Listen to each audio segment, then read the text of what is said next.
Hello बच्चों, स्वागत है आपका अपने YouTube चैनल एजुकेट योरसेल्फ पर। मेरा नाम है मुरली मनोहर और मैं आप सभी का स्वागत करता हूं और आशा करता हूं आप सभी लोग अपने अपने घरों में स्वस्थ हैं, सुखी हैं, बेहतर हैं। तो चलिए हम लोग जैसा कि क्लास 9th के एनसीईआरटी के का जो पहला अध्याय है फ्रांसीसी क्रांति, उसको देख रहे थे। उसी सीरीज को और आगे बढ़ते हैं। हम लोगों ने फ्रांस की क्रांति कैसे हुई, किस प्रकार से राजतंत्र का अंत हुआ, नेशनल असेंबली का उदय हुआ, नेशनल असेंबली के बाद किस तरह से आतंक का राज आया और उसके बाद जो है किस तरह से चीजें हुई, वो सभी चीजों को हम लोगों ने देख लिया था। फ्रांस के समाज में महिलाओं की क्या स्थिति थी, महिलाओं की क्या मांग थी, उन सभी चीजों को हम लोगों ने देख लिया था और महिलाओं को किस प्रकार से उन्हें अपना संघर्ष करना पड़ा अपने अधिकारों के लिए, उन सभी चीजों को देख लिया था। अब अगला जो पार्ट है उसमें हम लोग पढ़ेंगे दास प्रथा का उन्मूलन। तो दास प्रथा का उन्मूलन का मतलब कि दास प्रथा जो है ये लगभग मानव सभ्यता की सबसे भयावह चीज थी। ये लगभग हर देश के हर सभ्यता हर समाज में दास प्रथा वास करती थी। भारत में भी दास प्रथा पहले थी, है ना। दास प्रथा का मतलब हुआ कि एक वैसे लोगों का समूह होता था जो लोग शारीरिक रूप से काम करने वाले होते थे और अत्यंत ही गरीब होते थे। तो अमीर लोग जो होते थे क्या करते थे, उनको खरीद लेते थे और खरीद कर उनसे काम करवाया करते थे, है ना। तो उन काम करने वाले लोगों को दास कहा जाता था और ये जो परंपरा चली आ रही थी, तो इस परंपरा के कारण इस पूरे चीज को कहा गया दास प्रथा। तो जैसे कि अभी हमने बात किया कि लगभग उस समय काल में हर देश हर समाज में ये एक काला धब्बा की तरह था, एक कुप्रथा थी और फ्रांस में भी यह कुप्रथा बहुत चरम पर थी। तो देखते हैं दास प्रथा का उन्मूलन किस प्रकार से हुआ, फ्रांस में किस प्रकार से दास प्रथा का खात्मा हुआ, है ना। तो एबोलिशमेंट ऑफ द स्लेवरी, है ना, स्लेवरी का जो किस तरह से उन्मूलन होता है वो चीज हम लोग इसमें देखेंगे। तो फ्रांसीसी उपनिवेशों में दास प्रथा का उन्मूलन जैकोबिन शासन के क्रांतिकारी समाज सुधारकों में एक था। यानी दास प्रथा का उन्मूलन का कदम सबसे पहले किसने उठाया था फ्रांस में? तो फ्रांस में दास प्रथा का उन्मूलन सर्वप्रथम किसने किया था?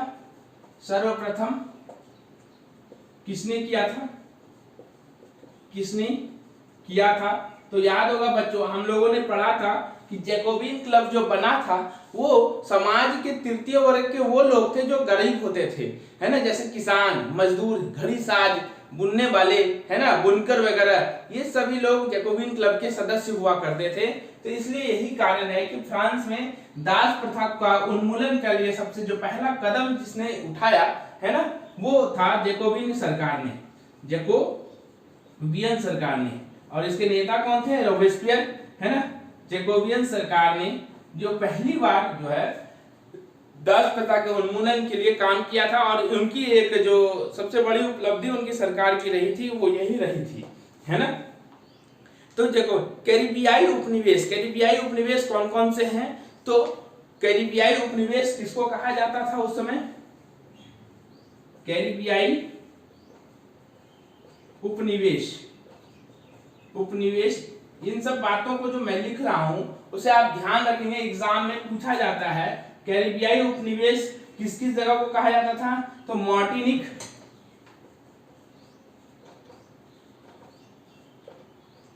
है ना, गॉडलोप और सेंट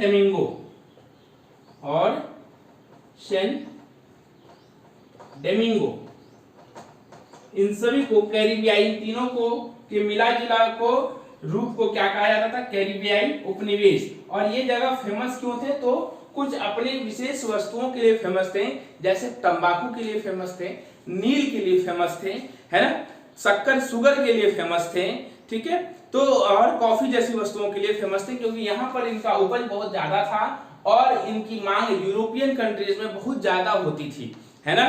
तो जो है अपरिचित और दूर देश जाने और कम काम करने और काम करने के प्रति यूरोपियों की अनिच्छा का मतलब था बगानों में श्रम की कमी, जाहिर सी बात है ना। और अपरिचित ये देश क्या थे कि ये कैरिबियाई उपनिवेश अपरिचित थे फ्रांस के लोगों के लिए, है ना, या यूरोप के लोगों के लिए, और अपरिचित भी थे और दूर भी थे, है ना। और यूरोपियन यहाँ आकर काम करना नहीं चाहते थे, तो जाहिर सी बात है यहाँ पर क्या समस्या होता था, श्रम की कमी हो जाती थी, क्योंकि लोग यहाँ आना नहीं चाहते थे। तो इस कमी को यूरोप, अफ्रीका और अमेरिका के बीच त्रिकोणीय दास व्यापार, और इस कमी को एक त्रिकोणीय दास व्यापार, यहाँ जैसे ये मान लीजिए यूरोप था विश्व मैप पे, ये अफ्रीका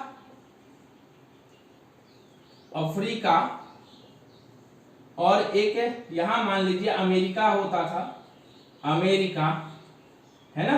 तो इन तीनों के बीच क्या था, एक त्रिकोणीय व्यापार समझौता होता था, ठीक है। त्रिकोणीय व्यापार समझौता किस प्रकार से कि यहाँ से अफ्रीका से दास अमेरिका बुलाए जाते थे और फिर ये यहाँ से यूरोप जाते थे, ये यहाँ से यूरोप जाते थे, ठीक है, काम करने के लिए।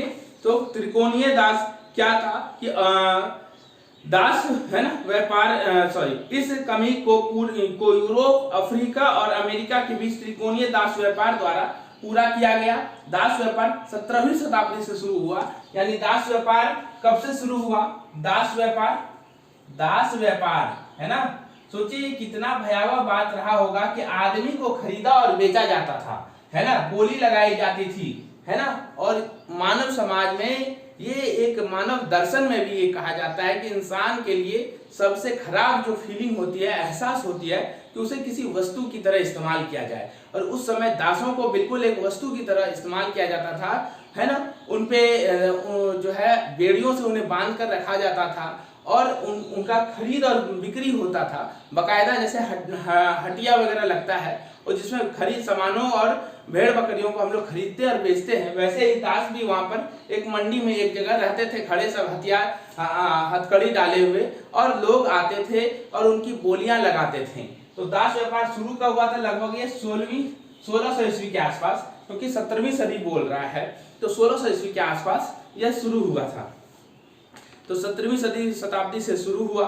फ्रांसीसी सौदागर बोर्दे या नाउते बंदरगाह से अफ्रीका के तट पर जहाज से ले जाए जाते थे। यानी फ्रांसीसी सौदागर जो क्या करते थे, दो बंदरगाह, यूरोप का दो बंदरगाह, एक नांते और दूसरा नाम था वो था बोर्दे। तो ये नाम याद रखेंगे कि यूरोप के, खास करके फ्रांस के, है ना, ये फ्रांस के बंदरगाह होते थे। ये क्या होते थे, ये फ्रांस के बंदरगाह,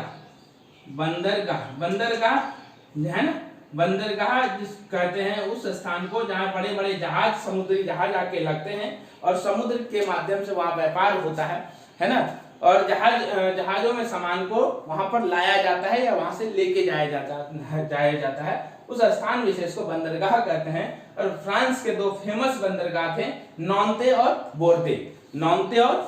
तो इस नाम को याद रखेंगे कि नांते और बोर्दे, फ्रांस के दो बंदरगाह का नाम बताइए, तो एक है नांते और दूसरा बोर्दे।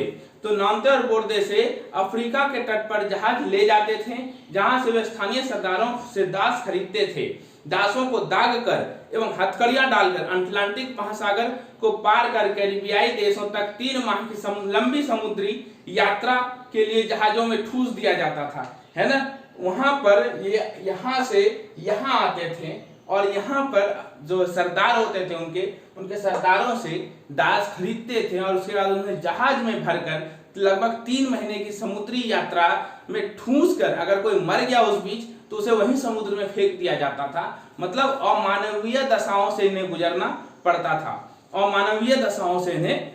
पड़ता था और वहां उन्हें बगान मालिकों को बेच दिया जाता था। और उसके बाद जब ये उपनिवेश पहुंचते थे, इन उपनिवेशों में पहुंचकर उन्हें वहां के बगान मालिकों, किस चीज के बगान मालिक, तंबाकू, नील, शुगर या कॉफी, चाय के बगान मालिकों को बेच दिया करता था, है ना, बेच दिया जाता था, है ना। और जो है दास श्रम के बल पर यूरोपीय बाजारों में चीनी, कॉफी, नीली की बढ़ती मांग को पूरा करना संभव हुआ है ना। और बोर्दे और नौते जैसे बंदरगाह फलते फूलते दास व्यापार के कारण ही समृद्ध नगर बन गए, है ना।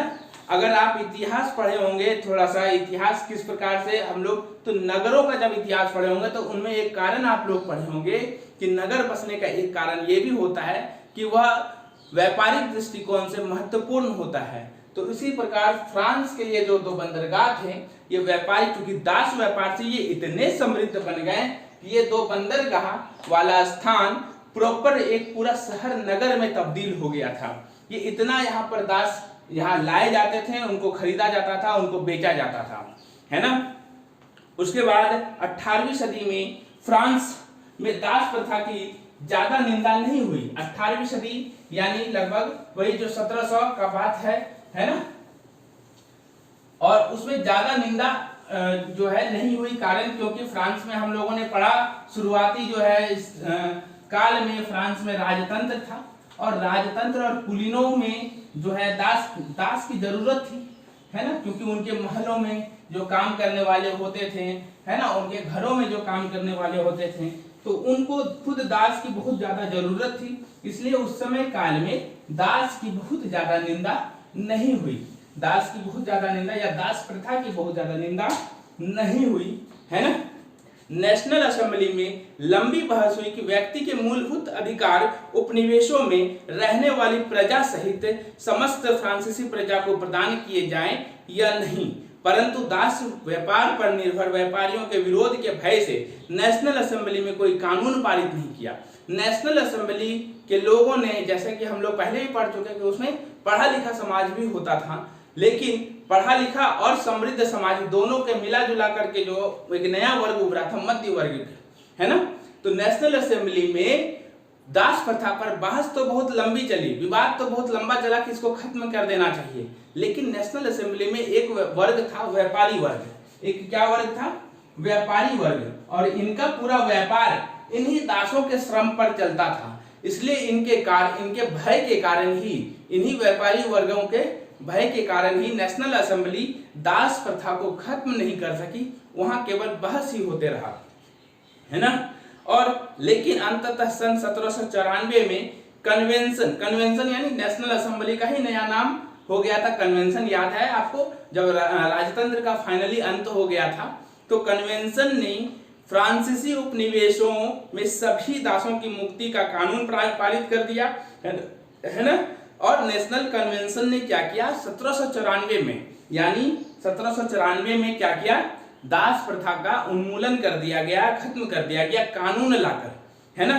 पर यह कानून एक छोटी अवधि तक थी, और यह कानून की अवधि कितनी थी? केवल 10 वर्ष। 10 वर्ष के बाद नेपोलियन ने दास प्रथा फिर से शुरू कर दी, क्योंकि 1804 ईस्वी में नेपोलियन फ्रांस की गद्दी पर बैठा, और उसे फिर अपने व्यापार को बढ़ाने के लिए, अपने वर्चस्व को बढ़ाने के लिए दासों की जरूरत पड़ी, है ना। और उसने फिर से दास प्रथा को वापस से शुरू कर दिया था। इसलिए फ्रांस में जो पहली बार सर्वप्रथम जो है, जो दास प्रथा का अंत जैकोबियन सरकार ने किया, और कोशिश तो किया, और पहली बार जो कानूनी रूप से जो खत्म हुआ वो कब हुआ? तो दास प्रथा का कानूनी रूप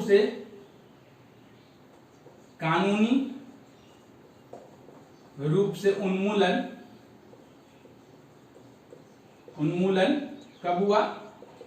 कब हुआ? तो इसको याद रखेंगे, 1794। लेकिन कब तक रहा ये? 1704 ईस्वी तक ही ये प्रभावी रहा। 1704 में नेपोलियन बोनापार्ट का उदय हो गया, वो फ्रांस की गद्दी पर बैठ गया, और खुद को उसने तानाशाह घोषित कर दिया, और उसने जो है फिर से वापस से दास प्रथा को शुरू कर दिया था। ठीक है, आगे देखते हैं। बगान मालिकों को अपने आर्थिक हितों को साधने के लिए अफ्रीका से निग्रो लोगों को गुलाम बनाने की स्वतंत्रता मिल गई।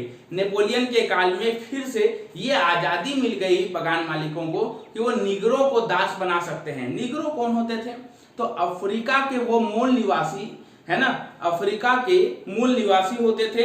अफ्रीका में सहारा रेगिस्तान के दक्षिण में रहने वाले स्थानीय लोग निग्रो कहलाते थे।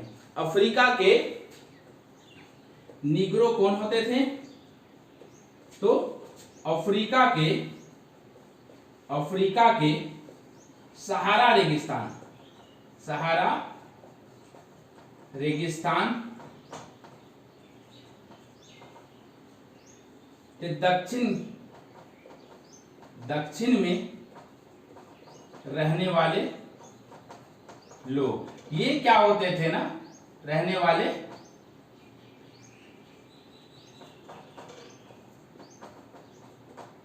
लोग, ये जो है ये काफी शारीरिक रूप से बहुत मजबूत होते थे, इसलिए इनको दास के रूप में और ये बहुत गरीब होते थे, इसलिए इनको दास बना दिया जाता था। ठीक है, और फ्रांसीसी उपनिवेश में अंतिम रूप से दास प्रथा का उन्मूलन कब हुआ? तो 1848 में हुआ।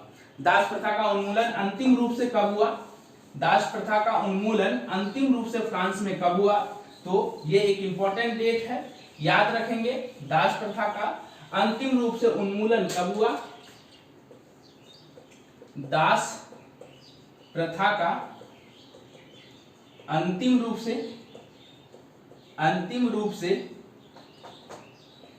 से उन्मूलन कब हुआ?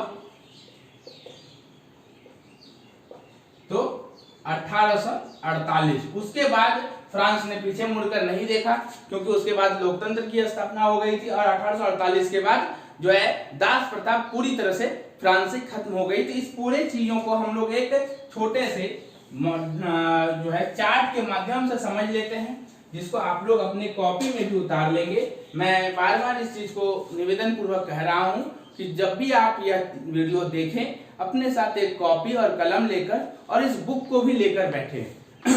तो एक चार्ट है जो बेंचमार्क है 1789, इसमें तो क्रांति हुई थी। इससे पहले फ्रांस में क्या था? तो राजतंत्र था। इससे पहले फ्रांस में क्या था? राजतंत्र था। उसके बाद यहां पर बनी नेशनल असेंबली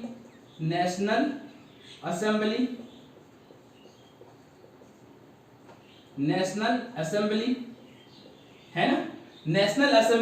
नेशनल असेंबली के बाद बनी जैकोबियन सरकार किसके नेतृत्व में? तो रोबेस्पियर के नेतृत्व में, है ना। जैकोबियन सरकार बनी, और फिर आया क्या? तो नेपोलियन राज आया, और फिर यहां पर क्या आ गया? तो 1848 में तो 1800 फिर एक क्या आया? 1848 का समय जो आया, जहां फ्रांस नेपोलियन से भी मुक्त हो गया। तो यहां पर जो है, यहां पर क्या होता था? तो दास प्रथा, है ना, पूरे चरम पर थी। जाहिर सी बात है, राजतंत्र में दास प्रथा क्या थी? पूरे अपने चरम पर थी। राजतंत्र के समय दास प्रथा क्या थी? चरम पर थी। फिर यहाँ पर आ गया, क्रांति की शुरुआत हुई, क्रांति का यह समय हुआ। फिर नेशनल असेंबली बनी। नेशनल असेंबली में दास प्रथा पर बहस हुई। दास प्रथा पर क्या हुई? बहस हुई, है ना। लेकिन समाप्त नहीं हुई, है ना। सिर्फ बहस ही होकर रह गया, समाप्त नहीं हुआ। उसके बाद जैकोबिन सरकार ने, है ना, जैकोबिन सरकार ने क्या किया? दास प्रथा का अंत कर दिया। दास प्रथा का क्या किया? अंत कर दिया। ठीक है। और नेपोलियन ने 1804 ने क्या किया? 1804 में दास प्रथा की फिर से शुरुआत कर दी। फिर से क्या कर दी? शुरुआत कर दी, है ना। फिर से शुरुआत कर दी। ठीक है। तो राजतंत्र में दास प्रथा चरम पर थी। 1789 का समय था, यहाँ क्रांति हुई। उसके बाद नेशनल असेंबली बनी। नेशनल असेंबली में दास प्रथा पर बहस हुई, लेकिन समाप्त नहीं हुई। क्यों नहीं हुई? बहस तो हुई कि खत्म कर देना चाहिए, क्योंकि उसमें जो समाज में तृतीय वर्ग के वो लोग थे जो सम्रांत थे, समृद्ध थे, है ना। तो पढ़ा लिखा लोग चाहता था कि बंद कर दे, लेकिन जो उसी में व्यापारी वर्ग का लोग था, है ना, जो अमीर आदमी था उसमें, वो नहीं चाहता था कि दास प्रथा खत्म हो जाए, क्योंकि उससे उनका भी काम, उनका भी नुकसान हो जाता, है ना। इसलिए इस समय में केवल बहस हुई, समाप्त नहीं हुई। जैकोबिन सरकार ने पहली बार दास प्रथा का अंत किया, लेकिन केवल 10 साल के लिए यह चीज रहा। कब अंत किया? तो 1794 में अंत किया, है ना। कब अंत किया? 1794 में अंत किया। लेकिन 1804 में, यानी 10 साल के बाद, जब नेपोलियन गद्दी पर बैठा तो उसने फिर से जो है दास प्रथा की शुरुआत कर दी, और अंतिम रूप से 1848 में अंतिम रूप से दास प्रथा का अंत हो गया। तो इस चार्ट को चाहे तो आप अपने कॉपी में नोट डाउन कर सकते हैं, और ये चार्ट आपको एक बहुत ही कंसाइज वे में, लेकिन बेहतरीन तरीके से दास प्रथा का पूरा डिटेल आपको इसमें समझ में आ जाएगा, किस प्रकार से क्या चीजें रही। मैं थोड़ा सा ये सब चीज एक्स्ट्रा मिटा लेता हूं, आप चाहें तो इसे लिख लें, ये यहां तक मोबाइल में स्क्रीनशॉट ले लें, उसके बाद हम लोग आगे चैप्टर को देखेंगे, है ना। ठीक है, तो एक बार फिर से हम लोग इसको डिस्कस कर लेते हैं कि दास प्रथा राजतंत्र में चरम पर था। 1789 में ये खत्म है, यहाँ क्रांति आई, नेशनल असेंबली बनी। नेशनल असेंबली में दास प्रथा पर बहस हुई, लेकिन समाप्त नहीं हुई। जैकोबिन सरकार ने 1794 में इसको समाप्त किया, लेकिन नेपोलियन राज आते ही 1804 में फिर से शुरू हो गई, और 1848 में अंतिम रूप से दास प्रथा का अंत हो गया। ठीक है, इसको आप लिख लें या स्क्रीनशॉट ले लें। चलिए, मैं 1 सेकंड का समय, 10 सेकंड का समय दे रहा हूं, आप लोग चाहें तो इसे लिख सकते हैं पॉज करके, या नहीं तो फिर स्क्रीनशॉट ले सकते हैं।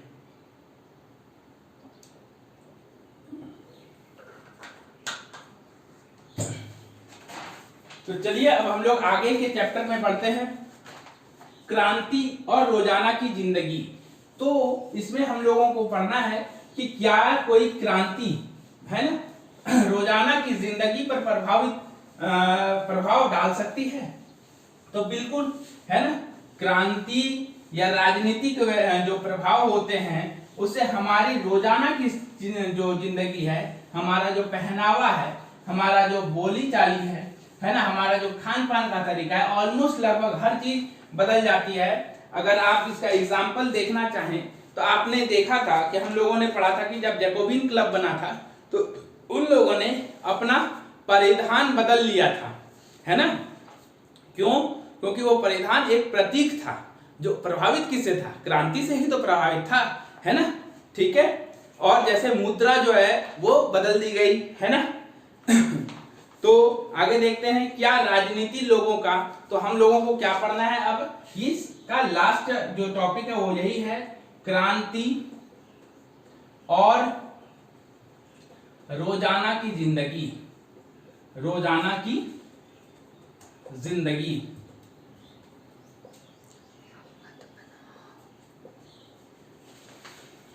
रोजाना की जिंदगी।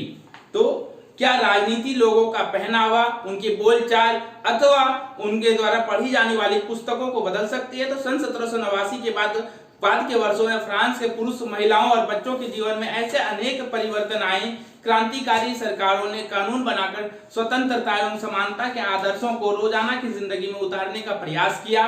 बास्टील के विध्वंस के बाद सन 1789 की गर्मियों में जो सबसे महत्वपूर्ण कानून अस्तित्व में आया वो था सेंसरशिप की समाप्ति। क्या सबसे महत्वपूर्ण कानून आया? सेंसरशिप, है ना। क्या महत्वपूर्ण कानून आया? सेंसरशिप की समाप्ति। सेंसरशिप की समाप्ति। सेंसरशिप की समाप्ति क्या थी? कि सेंसरशिप था पहले कि जो भी चीज होगा, है ना, उसमें राजा जो होंगे, सम्राट जो होंगे, वो हर चीज को पहले देखेंगे, उनके अधिकारी हर चीज को देखेंगे। अगर उसमें सम्राट के अगेंस्ट या प्रशासन के खिलाफ कुछ लिखा गया होगा तो उसे पहले ही हटा दिया जाता था, उसे पब्लिश होने नहीं दिया जाता था, है ना। तो क्रांति का सबसे जो बड़ा लाभ हुआ वो ये हुआ कि सेंसरशिप समाप्त कर दिया गया। अब हर व्यक्ति, चाहे वो सरकार के पक्ष में बोल रहा है, उसे भी मौका मिलता था बोलने के लिए, और हर व्यक्ति जो सरकार के विरोध में बोलना चाहता है वो भी बोल सकता था, है ना। हमारे भारत देश में भी ये चीज है, आप अपनी सीमा में रह के सरकार के विरोध भी चीजों को बात कर सकते हैं, आपको पूरा मौका दिया जाता है। प्राचीन राजतंत्र के अंतर्गत तमाम लिखित सामग्री और सांस्कृतिक गतिविधियां, किताब, अखबार, नाटक को राजा के सेंसर अधिकारियों द्वारा पास किए जाने के बाद ही प्रकाशित या मंचित किया जा सकता था, परंतु अब अधिकारों के घोषणा पत्र ने भाषण एवं अभिव्यक्ति की स्वतंत्रता को नैसर्गिक अधिकार घोषित कर दिया। परिणाम स्वरूप फ्रांस के शहरों में अखबार, पर्चे, पुस्तकें एवं छपी हुई तस्वीरों की बाढ़ आ गई। वहां से तेज से, है ना, गांव देहात और गांव देहात तक जा पहुंची, है ना। उनमें फ्रांस में घट रही घटनाओं एवं परिवर्तनों का ब्यौरा और उन पर टिप्पणी होती थी। प्रेस की स्वतंत्रता का मतलब था कि किसी भी घटना पर परस्पर विरोधी विचार भी व्यक्त किए जा सकते थे, है ना। जैसा कि मैंने कहा कि सेंसरशिप और प्रेस की स्वतंत्रता, क्या जोर दिया गया, प्रेस की स्वतंत्रता का मतलब है कि सिर्फ सरकार के को खुश करने के लिए नहीं कहना है, बल्कि जो सरकार की नीतियां गलत हैं, जो बातें गलत हैं, उसे भी कहना है ना, उसे भी लोगों तक पहुंचाना है, दोनों ही पक्षों को लोगों तक पहुंचाना है। उसके अलावा प्रिंट माध्यम का उपयोग करके एक पक्ष ने दूसरे पक्ष को अपना दृष्टिकोण से सहमत कराने की कोशिश की। नाटक, संगीत और उत्सवी जुलूसों में असंख्य लोग जाने लगे। स्वतंत्रता और न्याय के बारे में राजनीतिज्ञों व दार्शनिकों के पांडित्यपूर्ण लेखन को समझने और उसे जोड़ने के लिए का लोकप्रिय तरीका था, क्योंकि किताबों को पढ़ना तो मुट्ठीभर शिक्षितों के लिए ही संभव था, है ना। संगीत के माध्यम से लोगों को बात पहुंचाई गई, नाटक के माध्यम से बात पहुंचाई गई। क्यों? क्योंकि पुस्तकें जो होती थी वो केवल कुछ लोग ही पढ़ सकते थे, सभी लोग उतने पढ़े लिखे नहीं होते थे, है ना। तो अपनी बातों को पहुंचाने के लिए लोगों ने नाटकों और संगीतों का भी सहारा लेना शुरू किया। अच्छा, एक चीज और, फ्रांस की क्रांति से जो भारत के दो ऐसे महान व्यक्ति का नाम बता सकते हैं जो फ्रांस की क्रांति से सबसे ज्यादा प्रभावित थे। तो भारत जो दो भारतीय थे, है ना, भारतीय जो फ्रांस की, तो एक का नाम तो हमने पहले भी जिक्र किया है, क्रांति से प्रभावित थे। तो एक नाम उसमें जो है, मैंने पहले भी इसका जिक्र किया है, टीपू सुल्तान, जो जैकोबियन क्लब से बहुत ज्यादा प्रभावित थे और खुद भी जैकोबियन क्लब के मेंबर थे, टीपू सुल्तान। और दूसरा जो नाम है राजा राम, जो समाज सुधारक थे, राजा राम मोहन राय, जिन्होंने सती प्रथा के खिलाफ बहुत अच्छा काम किया था भारत में। ठीक है, आगे सारांश है, नेपोलियन के बारे में थोड़ा सा दे रखा है। तो नेपोलियन को साथियों हम लोग अगले क्लास में डिटेल से थोड़ा देखेंगे, क्योंकि इससे क्वेश्चन, बेहतरीन क्वेश्चन बनते हैं। नेपोलियन ने क्या किया, कैसे वो गद्दी पर बैठा, इसको पूरी तरह से एक अलग क्लास में हम लोग डिस्कस करेंगे। आज के लिए आज का क्लास यहीं रहने देते हैं। आशा करते हैं कि आपको आज का क्लास पसंद आया होगा, ज्ञानवर्धक लगा होगा। और हमारे इस क्लास को सपोर्ट करने के लिए अगर हमारा यह क्लास आपको अच्छा लगता है तो इसको सपोर्ट करने के लिए प्लीज ज्यादा से ज्यादा लोगों को हमारा यह वीडियो भेजें। वीडियो पर अपने सुझाव कमेंट के माध्यम से हमें जरूर बताएं। वीडियो को लाइक जरूर करें और साथ ही साथ अगर आपने सब्सक्राइब नहीं किया है तो हमारे इस चैनल को सब्सक्राइब कर लें और नोटिफिकेशन पाने के लिए बेल आइकन जरूर दबा लें। तब तक के लिए थैंक यू।